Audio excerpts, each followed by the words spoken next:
आइए मेरे सभी प्रिय शिष्यों, सरस्वती के चरणों में सत सत नमन, वंदन और अभिनंदन। सबसे पहले तो मैं सभी को ये धन्यवाद देना चाहता हूँ कि 800 मेरे सब्सक्राइबर्स हो गए, बहुत अच्छी बात है। बैकअप लोगों ने किया, कुछ जो है बाहरी भी लोग, कुछ हमारे 12 और 11 और 10 और 9 के विद्यार्थी। बहुत अच्छा लगता है जब आप मिलजुल कर कार्य करते हो।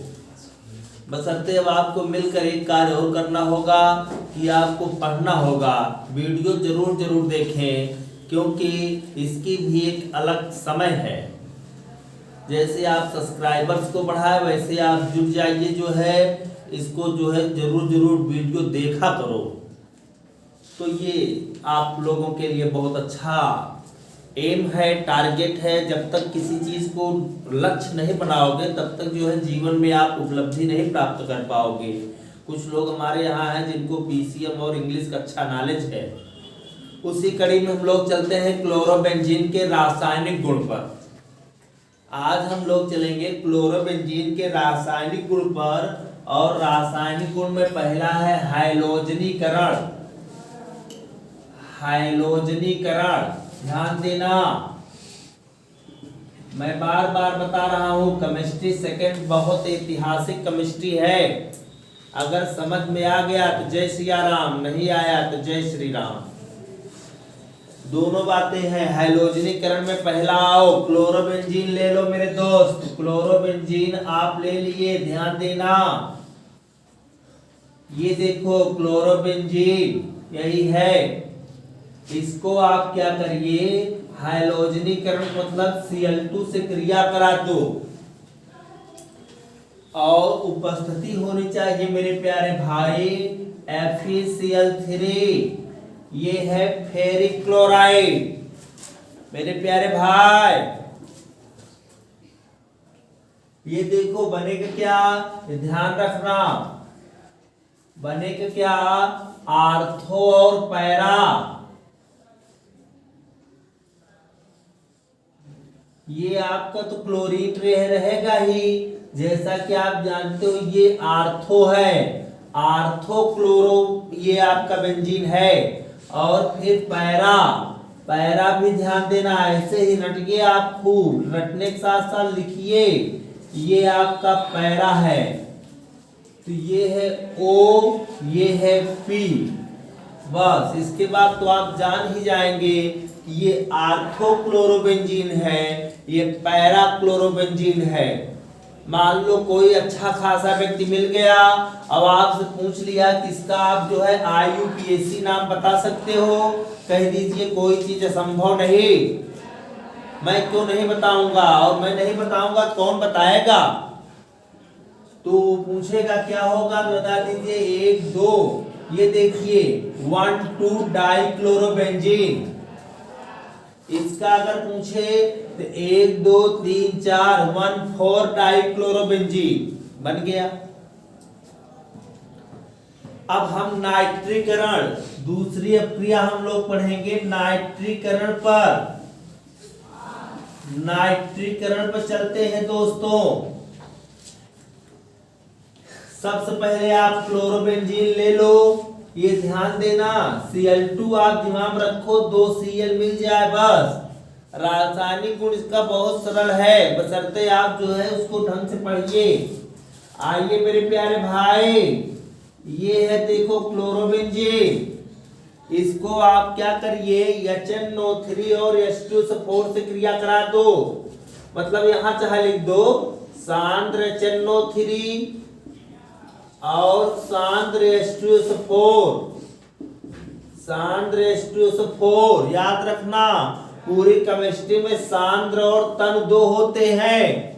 कोई पूछे सांद्र और तन में क्या अंतर है, कह दो सांद्र माने हार्ड, तन माने बी। ये सांद्र HNO3 जो क्रिया कर रहा है ये हार्ड है, इसको कहते हैं नाइट्रिक अम्ल। फर्स्ट पेपर में आप पढ़ चुके हैं 4N3 5O2 4NO3 6H2O2 NO O2 NO2 3NO2 H2O2 HNO3 NO। बोलो हनुमान जी महाराज की जय हो। वहां पर एक क्रिया भी बताई गई है I2 + 10HNO3 arrow 2HIO3 + 10NO2 + 4H2O। ये है ऑस्टवाल्ड विधि, याद रखना इस विधि को जरूर। इसी तरह आप हाइबर विथ रिएक्शन रट लो, N2 + 3H2 2NH3 + 22,400 कैलोरी है, उत्क्रमणीय क्रिया है। क्रिया के बाद आयतन में कमी हो रही है, तालाश आते लिए के नियम के अनुसार कम ताप और अधिक ताप पर अमोनिया अधिक बनेगी। कम ताप पर क्रिया का वेग बढ़ाने के लिए उत्प्रेरक का प्रयोग किया जाता है। इस क्रिया में उत्प्रेरक उपस्थिति न्यूनतम ताप 450 से 500 सेल्सियस होता है, क्योंकि अब क्रिया उत्क्रमणीय है। अमोनिया को बराबर क्रिया क्षेत्र से हटाने के बाद अमोनिया अधिक बनेगी। इस प्रकार नाइट्रोजन और हाइड्रोजन को 1:3 के अनुपात में 200 वायुमंडलीय ताप पर गर्म करने पर अमोनिया अधिक प्राप्त होती है। बोलो बजरंगबली की जय हो।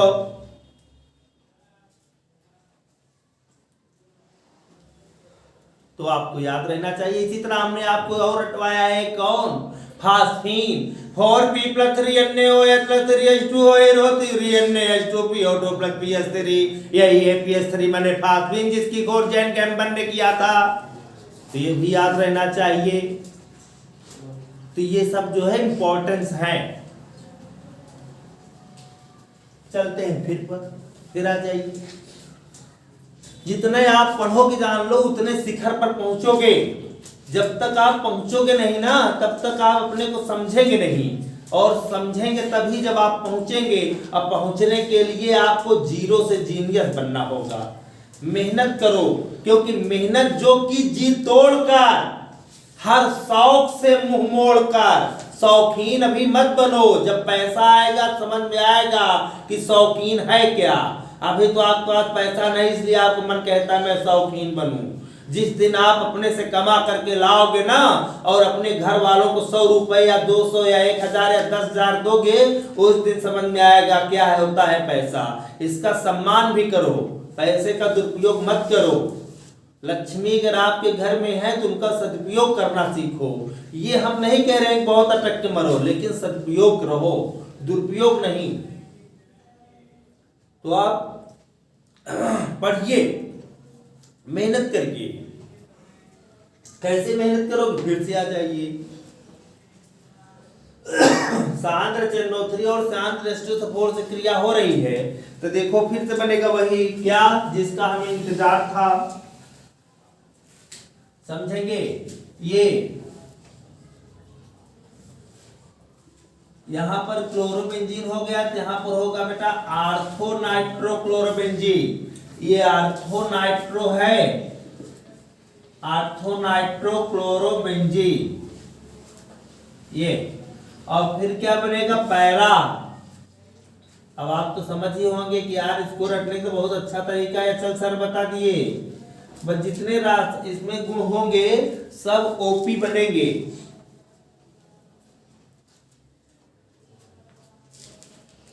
नाइट्रीकरण के बाद अब आप चले आइए सल्फोनीकरण में। सल्फोनीकरण पर देखिए,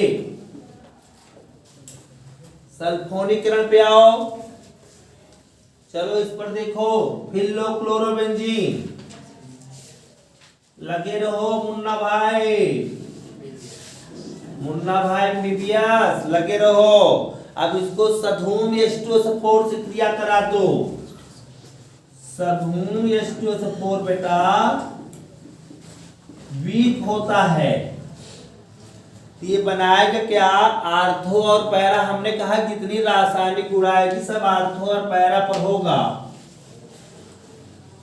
ये देखो यहां पर SO3H होगा, यहां पर क्लोरो, देखो ये है, इसका नाम रट लो आर्थोसल्फोनिक अम्ल। नो, गलत, आर्थोसल्फोनिक क्लोरोबेंजीन या आर्थोक्लोरोबेंजीन सल्फोनिक अम्ल। आर्थोक्लोरोबेंजीन सल्फोनिक अम्ल। और फिर क्या बनेगा, पैरा।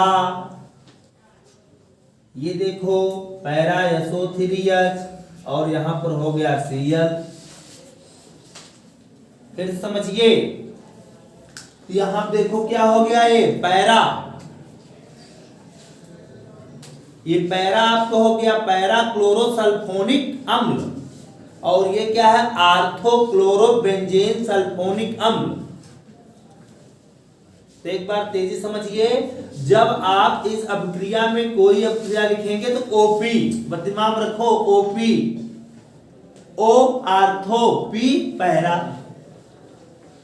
बस दिमाग रखो। पहले Cl2 से क्रिया करा दो, फिर Cl2 बाद Br2 से भी क्रिया करा सकते हो बेटा, I2 से भी क्रिया करा सकते हो, नहीं याद है एग्जाम में आपको बना कर लिख दियो।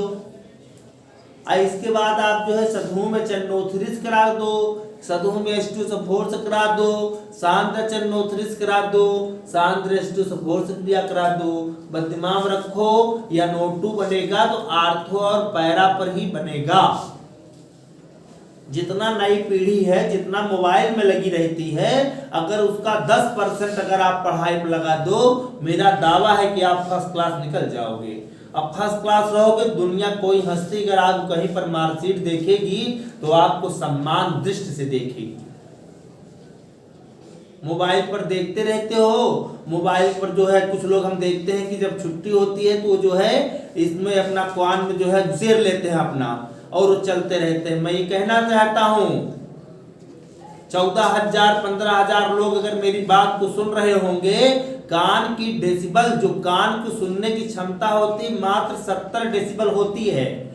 अगर आप अपने ऊपर ईयरफोन लगा करके चल रहे हैं या लीड जो है लगा करके चल रहे हैं, अगर 70 डेसिबल से ज्यादा है तो समझिए आपको ज्यादा 5 साल में सुनने की क्षमता आपकी समाप्त हो जाएगी। सुनने की क्षमता के साथ साथ देखने की क्षमता समाप्त होगी, और देखने की क्षमता के साथ साथ आपका सर दर्द करेगा। एक तीर से 3 निशाना, समझ लीजिए। तो आप लीड मत लगाया करो, आप ऊपर जो है ईयरफोन मत लगाया करो, आप जो है सामान्य देखो, सामान्य समझो, सामान्य नहीं तो आंख नाक कान मुंह तीनों गड़बड़ होंगे। और कान की जो डेसिबल होती है 70 से ज्यादा नहीं होनी चाहिए। अगर 71 72 73 में चल रहे हो, ज्यादा 5-7 साल बाद आप पता लग जाएगा। और आप जानते भी हो कि दुनिया में और विश्व में और बॉडी में सबसे कमजोर नस कान की होती है, लेकिन आज की नई पीढ़ी कान को ध्यान नहीं देती है। बाद में सुनने की क्षमता समाप्त हो जाएगी। इसी के साथ अगर आपको अच्छा लगेगा तो सुनना, नहीं अच्छा लगेगा तो डिलीट कर देना,